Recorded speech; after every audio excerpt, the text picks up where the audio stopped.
Welcome to Business Innovators Radio, featuring industry influencers and trendsetters sharing proven strategies to help you build a better life right now.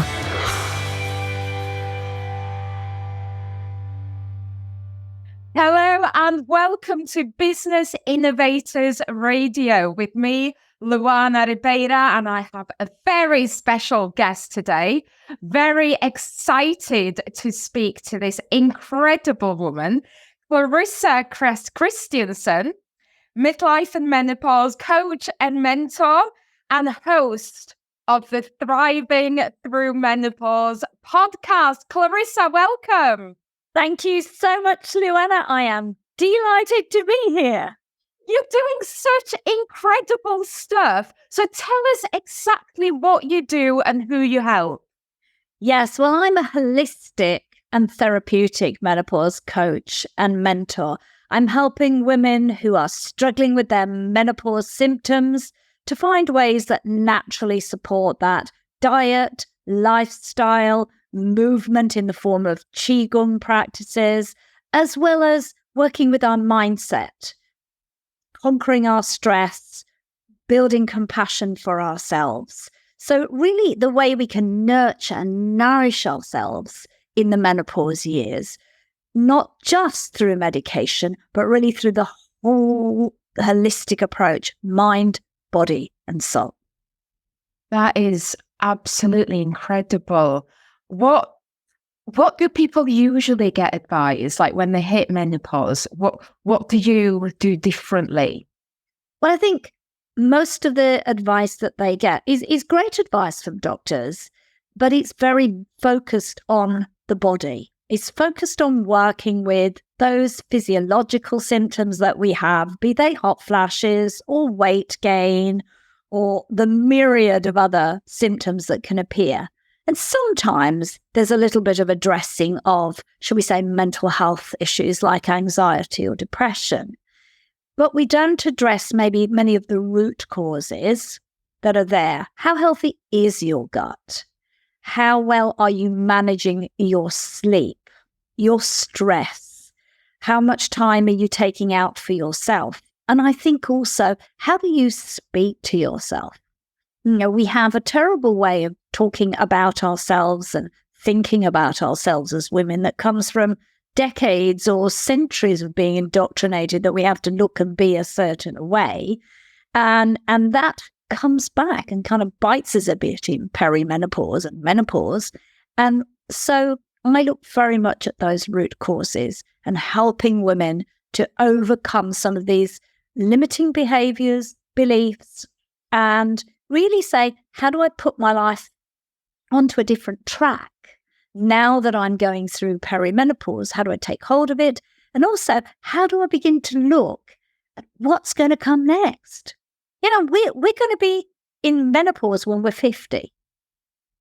Yeah, we're going to live another 30, maybe 40, maybe even 50 years if we're lucky. Why shouldn't those be the most amazing years of our life? But we've got to lay some foundation to do that. And a lot of that lives inside our own heads. You know, we need to shift and change our mindsets quite a bit to do that. I love this so much, Clarissa. You're so absolutely right. I mean, we're conditioned, aren't we, to kind of, they almost think that it's the end. And it's insane because it's barely halfway. Like, there's so long to go. So how does somebody know? Like, how does a woman know if she's going into the menopause phase? Well, you know, I think one thing is to recognize we notice the changes in our bodies. You know, if we're really in tune, and a big part of this and my work is also body awareness. How do I listen to my own body? Yeah. Are you looking at what your periods are like? They're a really good indicator. There are no tests. There might be 1 million people out there on social trying to sell you some fancy tests to make a lot of money, but there isn't a test unless you're in very early menopause and you're in your 20s, and that's a completely different medical condition. But for most of us, it's noticing the change in our periods that we don't quite feel like we used to. I don't handle stress as well as I did. Maybe my sleep's gone a bit wonky. Maybe I'm a bit moody and I'm snapping at people. we notice those things very early on, even just at the start. We might even only be in our late 30s, but our hormones are already beginning to shift then, and we're often not well prepared. So it's important to really tune in. It sounds tedious, but start tracking what's going on with you and saying, well, something's happening here. What could I do to shift that? And Chinese medicine has always known this. It's written about this for 2,500 years. And so it gives good guidance around planning on a mental, emotional, and physical level for those years. And that it goes in stages. There's the early stage where we make a lot of preparation, shift our diets, maybe think, well, I can't go out partying till 2 a.m. and get up 4 hours later and go to work. Sorry, that doesn't work anymore. We have to start making adjustments and caring for ourselves. And then as we go through the actual perimenopause years, what support teams do I need? Who needs to be on my side here? How do I get the best help that's right for me? There isn't one way. We're all individual. And then when we've kind of ended our periods, our bodies are still changing. We're still going through a lot of hormonal change, even though we're not having our monthly period anymore. It's just settling down. That's a great time to rest and restore and reflect and start thinking, well, what do I want to do? Who do I want to be? What are the kind of relationships I want to have? The job I want to do?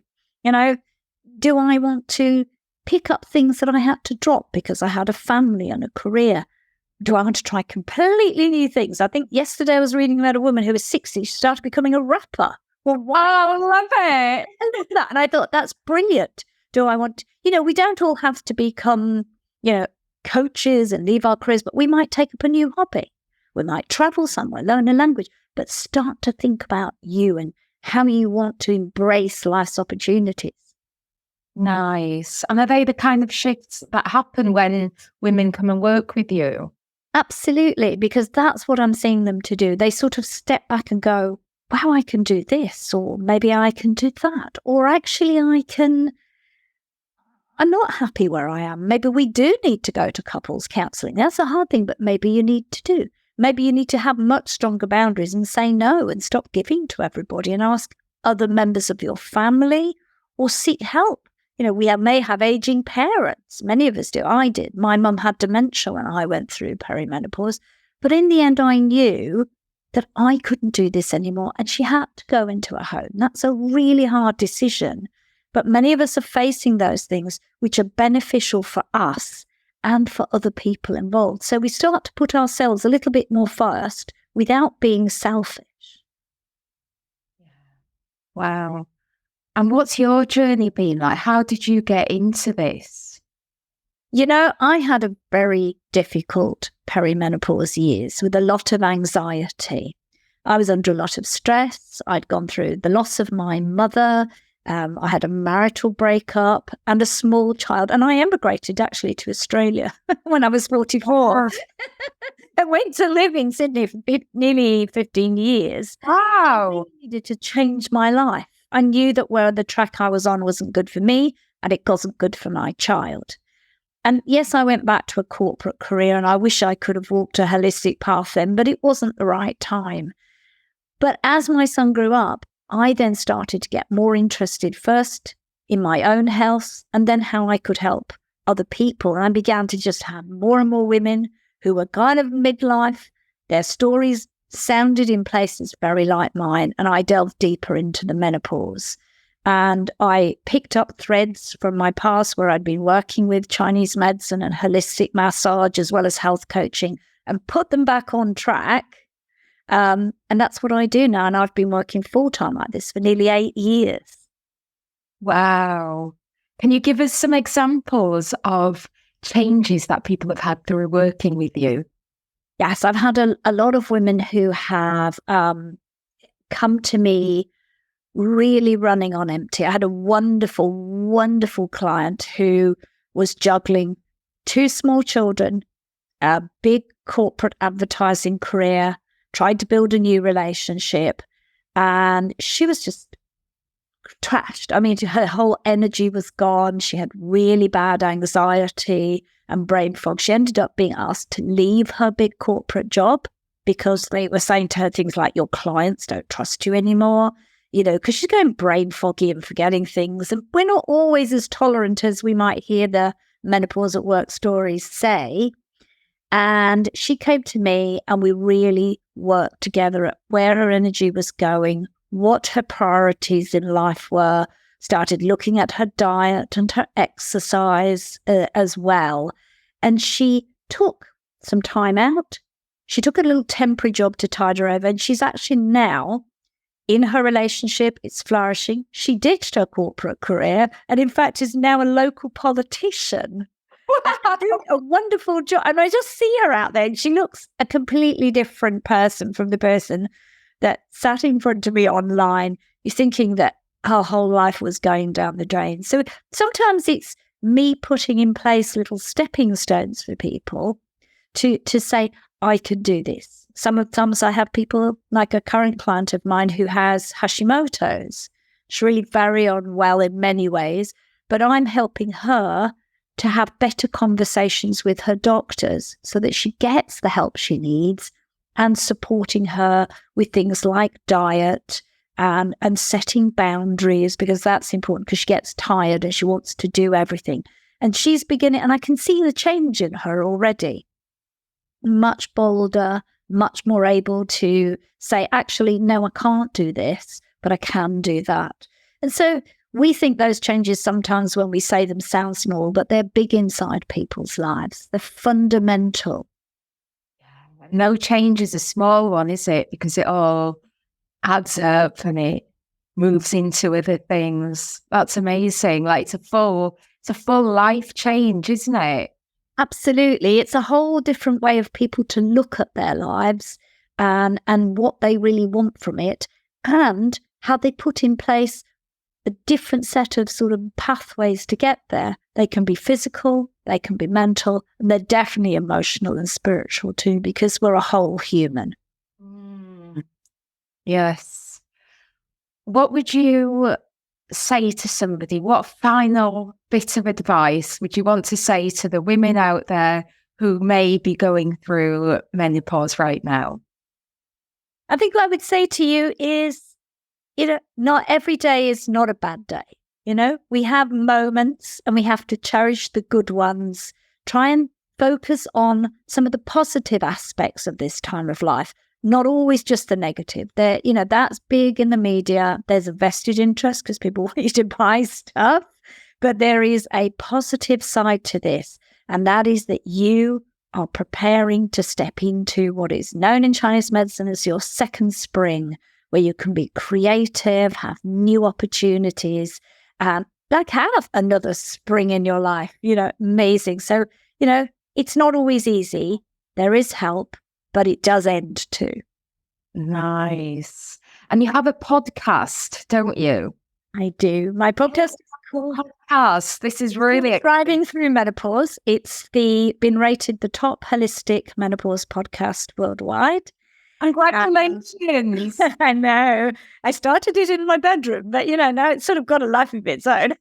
Absolutely amazing. But every week I interview amazing experts from around the world. We talk about all sorts of dimensions of menopause, from the mindset to nutrition to libido, you name it. We don't have any topics we don't talk about, and we just have really great conversations that women can tap into, get information. Maybe if you want to connect with someone for a particular problem, then that opportunity is there. So that's Thriving Thru Menopause podcast, and we're on both YouTube and all the other platforms where you can listen to podcasts. Fantastic. And we will also include the link here. So head on over to Thriving Thru Menopause podcast. Podcast? What was that? Clarissa, you have been absolutely phenomenal. Keep working your magic. And thank you so much. Well, thank you for having me, Luana. Thanks for listening to Business Innovators Radio. To hear all episodes featuring leading industry influencers and trendsetters, visit us online at businessinnovatorsradio.com today.